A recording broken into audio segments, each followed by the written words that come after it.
सुप्रभात बच्चों। देखिए, आज हम हिंदी व्याकरण पढ़ेंगे। हिंदी व्याकरण में पाठ 1 भाषा और व्याकरण नामक पाठ पढ़ेंगे।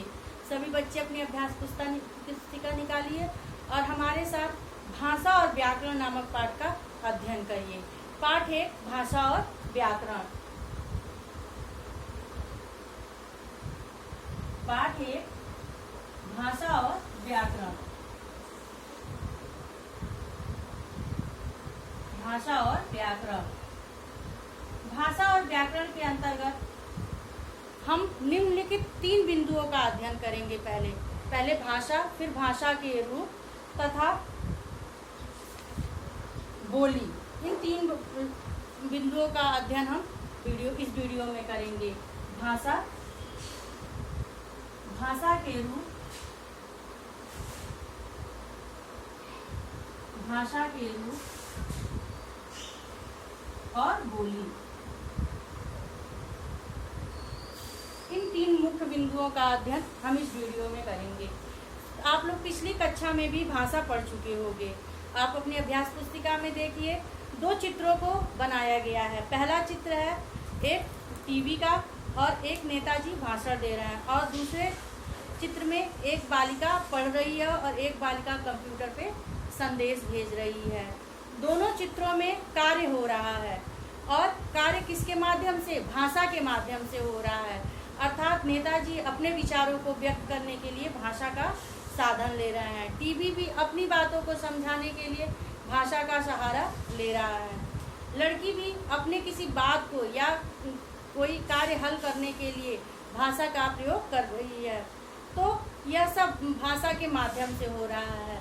तो आप सभी जानते हैं भाषा का संपूर्ण माध्यम क्या होता है, कि भाषा अपने विचारों को प्रकट करने के लिए हम प्रयोग करते हैं। भाषा वह समर्थ साधन है जिसके द्वारा मनुष्य अपने विचारों को प्रकट करता है। भाषा द्वारा ही हम अपने विचारों को दूसरों तक पहुंचाते हैं, दूसरों को विचारों को जानते हैं। अब देखिए बच्चों, भाषा के रूप या भाषा के भेद।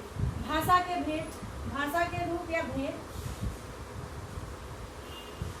2 प्रकार के माने गए हैं। पहला मौखिक और दूसरा लिखित। पहला है मौखिक और आपका दूसरा है लिखित।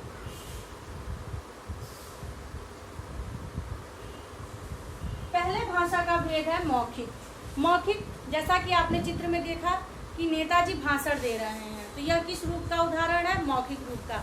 नेताजी अपने शब्दों द्वारा विचारों को व्यक्त कर रहे हैं, तो उन्होंने भाषा का कौन सा रूप प्रयोग किया है? मौखिक भाषा। और दूसरे चित्र में लड़की एक पुस्तक या कॉपी पे लिख रही है, तो यह भाषा का लिखित रूप होता है। अर्थात हम अपने भाषा को व्यक्त करने के लिए निम्न 2 साधनों का प्रयोग करते हैं। पहला मौखिक और दूसरा लिखित। मौखिक भाषा का प्रयोग सभी व्यक्ति कर सकते हैं, उसके लिए पढ़ना लिखना आवश्यक नहीं होता है। किंतु लिखित भाषा का प्रयोग करने के लिए हमें पढ़ाई लिखाई आवश्यक होती है। इसलिए लिखित भाषा का प्रयोग प्रायः पढ़े लिखे लोगों द्वारा होता है, और मौखिक भाषा का प्रयोग प्रायः पढ़े लिखे और बिना पढ़े लिखे लोगों द्वारा भी किया जाता है।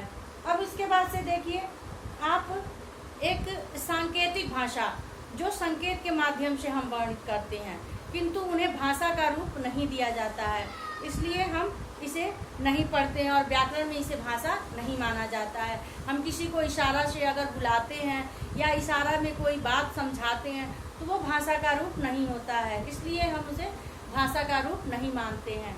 उसके बाद है आपका बोली।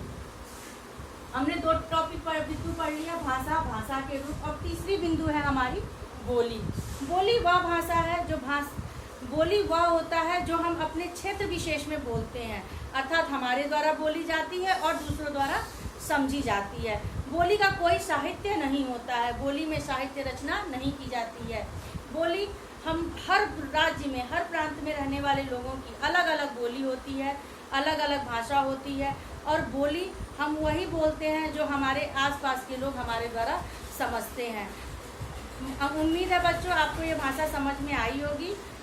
आगे की चैप्टर को हम नेक्स्ट वीडियो में पढ़ेंगे। धन्यवाद।